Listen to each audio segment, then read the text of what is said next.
জীবনে শক্ত হয়ে অনেক দেখে নিলেন। অনেক জিনিসকে অনেক শক্ত হয়ে ঠিক করার চেষ্টা করলেন।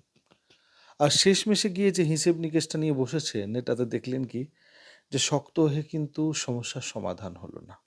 আপনি নিজেকে যত মজবুত করতে গেলেন, হয়তো এরকম অবস্থাতে পৌঁছে গেছেন যেখানে আর আপনি এর থেকে বেশি মজবুত হতে পারবেন না। আর এবারে যদি মজবুত হয়ে যান তাহলে হয়তো সেই সুতোতে অতটাই টান দেওয়া হয়ে যাবে যার পরে এ সুতো ছিঁড়ে যাবে। একটা লাঠিকে এত জোরেই আপনি বেন্ড করে দিলেন যে সেটা ভেঙে গেল। তাহলে আর এইবারে কি? যদি নিজেকে শক্ত করে, নিজেকে পাথর করেও আপনি যে ফলের আশা করেছেন সেটা যখন পাচ্ছেন না, কখনো কি মনে এই চিন্তা ধারণা এসেছে যে এবারে কি করতে হবে? আজকে একটা ছোট জিনিস বলি এবং খুব গুরুত্বপূর্ণ জিনিস। জীবনে সবসময় কাজে লাগবে, মনে রাখবেন, ভিডিওটিকে সেভ করে রাখবেন। ভবিষ্যতে এই জিনিসটি অনেক কাজে লাগবে। অনেক বৃষ্টির সময় এখন।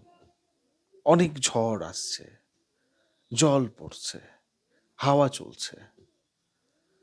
এইরকম এই শ্রাবণ মাসের অ্যা যে ব্যাপারটা আছে আর এই সাথে, সাথে যে মাসগুলো রয়েছে এগুলোতে আপনি দেখবেন যে মানুষ আ নিজেকে যখনই বলবে যে একটু বাইরে যাবো, তো এই বৃষ্টি, এই ঝড়, এখনই এখানে দাঁড়াতে হবে, এখানে এখন বেরোনো যাবে না। রেইনকোট নিয়েও যেতে পারছি না, ছাতা উড়ে যাচ্ছে। তো এইরকম সিচুয়েশনেও আপনি দেখবেন যে গাছ-পাত সব পড়ে যাচ্ছে, সব ভেঙে যাচ্ছে। কিন্তু মাটির কাছে যে ছোট, ছোট দূর্বা ঘাসগুলো রয়েছে, অন্যান্য ঘাসগুলো রয়েছে, তারা কিন্তু ভাঙছে না। তারা কিন্তু সেই জায়গার থেকে তার জড় সমেত উপরে অন্য কোথাও পড়ে যাচ্ছে না। অন্য গাছগুলোকে তো আমি দেখছি, আপনারাও দেখছেন পড়ে গেল আজকে ওখানে এখানে। তো যখন অনেক শক্ত হয়ে দেখলে যে কোনো লাভ নেই, তখন একটু সফট হয়ে যাও। একটু নরম হয়ে যাও। আর যখন নরম হয়ে গেলে তখন ঘাসের মতন অবস্থা হলো যে জল, ঝড় সব পার হচ্ছে। তুমি অ্যাজ ইট ইজ আছো। আর তুমি গ্রো করছো, বড় হচ্ছে।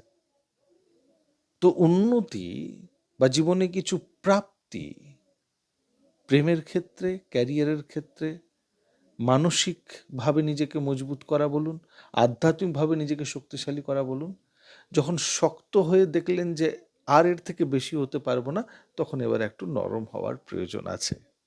বাবা বলছেন যে জীবনে মিলেমিশে সব কিছু আছে। যেরকম সুখ, সেরকম দুঃখ।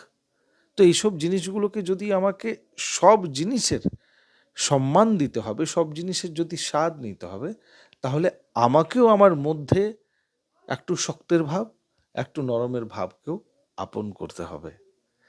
ভিডিওটি অতটাও সহজ নয় যতটা সহজ আমি বোঝানোর চেষ্টা করছি। আর হয়তো আমি আনসাকসেসফুলও হয়ে গেছি, আপনাকে অতটা বোঝাতে পারলাম না। কিন্তু যদি কোনো মানুষ বুঝে গেছেন, তাহলে এই পথে এগিয়ে পড়ুন।